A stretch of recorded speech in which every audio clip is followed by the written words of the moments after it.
This is the Water Cycle by Shreya, Ishita, and Amrita. Earth is the only known planet where water exists in three states: solid, liquid, and gas.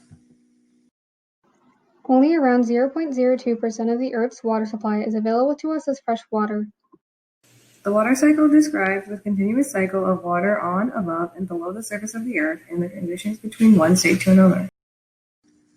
The water cycle is powered by the sun and involves four major processes: evaporation, precipitation, condensation, and transpiration. The cycle begins with water falling from the clouds as precipitation. For example, this may be snow that falls on a mountain. Some of that snow is frozen into glaciers, and other parts of that snow melts and goes through a process called infiltration. Infiltration is a process that allows water to seep into the earth and turn into groundwater. The rest of that snow melts and creates surface runoff that flows into streams. Streams later converge to form rivers that flow down into oceans. At every point, the energy from the sun causes some of the water to evaporate into water vapor. Some of the water vapor condenses around particles in the atmosphere to form clouds. This process is called condensation.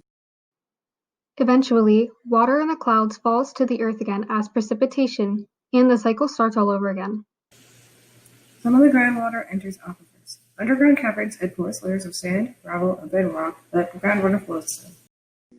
Some of the water freezes onto glaciers, which are dense moving masses of ice. Aquifers and glaciers are both examples of sinks that store water. There are two types of aquifers, confined and unconfined. Unconfined aquifers have a permeable water table, and confined aquifers are bounded above and below by less permeable beds of rock where the water is confined under pressure.